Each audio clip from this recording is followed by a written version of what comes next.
We will discuss about sand today. So, sand is an component material used for making the concrete.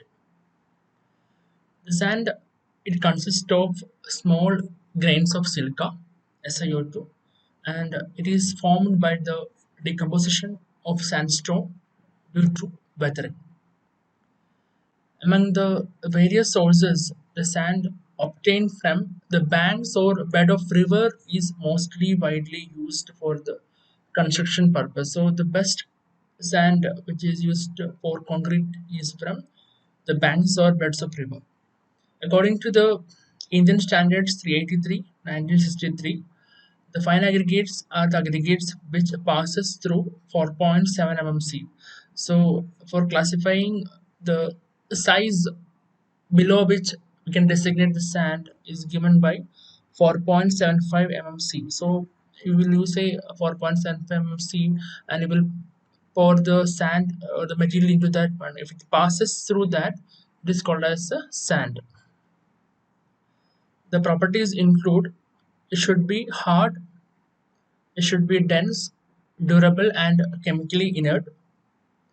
It should not contain any harmful ingredients. It should be free from organic impurities. The aggregate should be sound enough to resist the excessive changes in volume due to the moisture. That means that volume should not change upon the addition of water.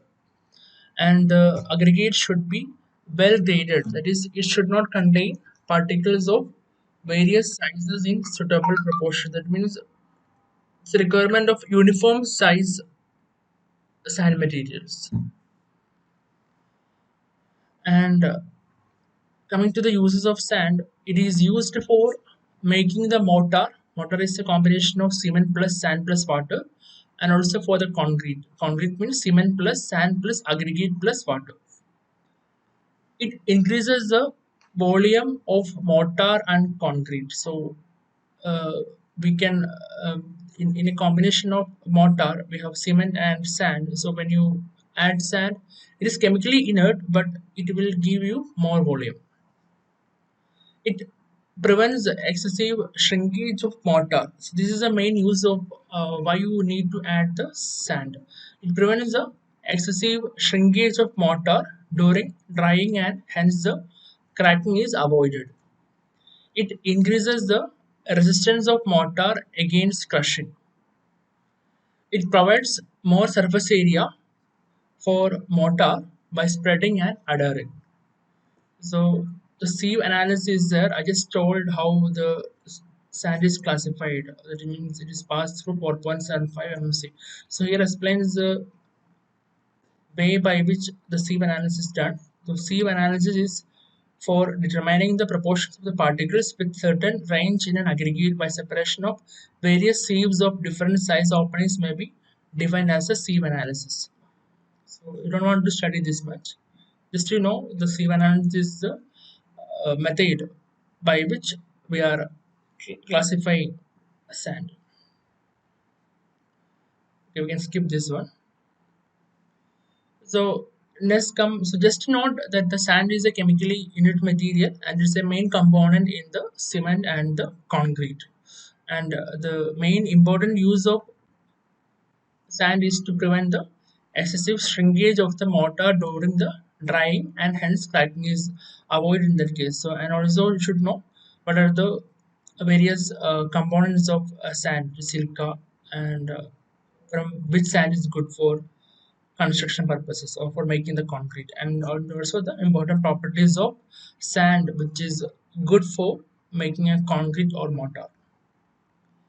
Next, coming to the timber, it's a different building material, and this timber denotes the wood which is suitable for building or carpentry or various engineering purposes. It is applied to trees measuring not less than 600 mm in circumference of trunk. Advantages are low heat conductivity, easily workable, small bulk density, and is having high relative strength. The various disadvantages include they're more susceptible to decay and inflammability, and the fluctuations in properties due to moisture content, variation in strength, in length, and across the fiber. The properties required for a good timber include the texture should be fine and even, it should be hard enough to resist the deterioration, it should have sufficient strength for taking the structural load coming on the building, it should be able to resist attack of fungi and worms for longer period, it should be free from any defect, it should have straight closed fibers and regular annular rings. It should retain its shape during the process of seasoning. Seasoning is making the timber durable. It should be well seasoned and easily workable, and it should retain its shape after the use. The various uses of timber include for heavy construction works like column, piles, and trusses, we are using the timber, and for the light construction works like door, window, flooring, and roofing. For permanent works like railway sleepers, fencing poles, and the gate. For temporary works like scaffolding, shoring, and packing. For decorative works like showcases and furnitures. And it's also used for industrial uses like pulps, cardboards, and wallpapers. And here explains some methods by which the timber is seasoned. Seasoned is mainly is a process for making the timber durable and making a better uh, timber for construction purposes. So the seasoning of timber is the process by which the moisture content in the timber is reduced to a required level. By reducing the moisture content, the strength, elasticity, and durability properties are developed. A well seasoned timber has 15% moisture content in it. There are mainly two methods of seasoning of timber. One is the natural seasoning, and second one is the artificial seasoning. The natural seasoning is the process in which the timber is seasoned by subjecting it to the natural elements such as air or water. It means we are putting the logs in water first, so it will absorb more water. Then we will go for an air drying or heat drying. There is a procedure. The natural seasoning may be water seasoning or the air seasoning.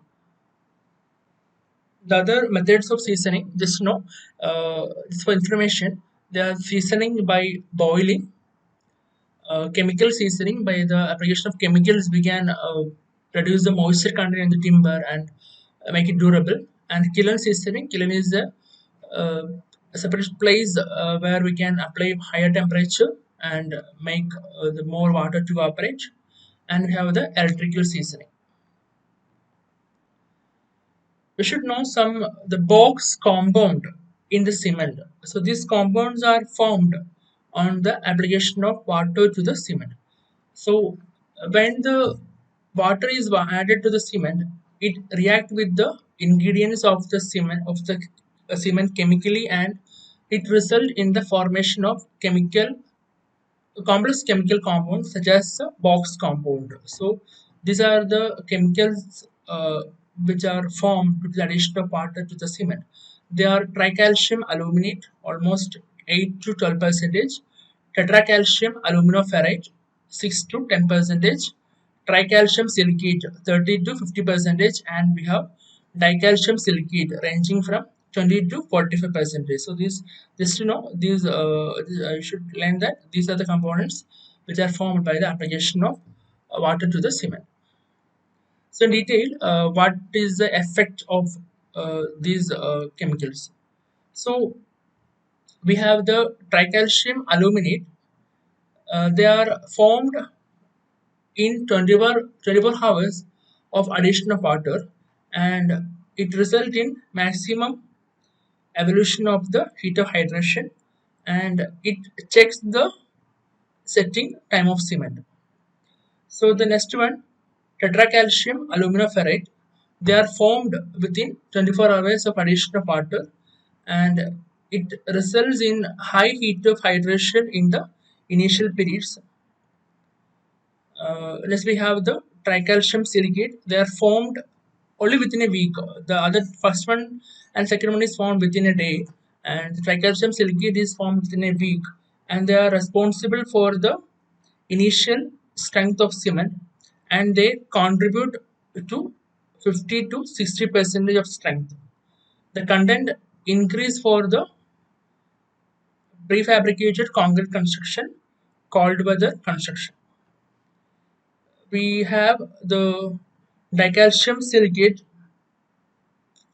They are the last compound formed during hydration of cement, and they are responsible for the progressive later stage strength, and the structure requires later stages strength proportion to the component increase. So this result, this is helpful in increasing the strength in the later stages, etc. Okay, we'll stop for today.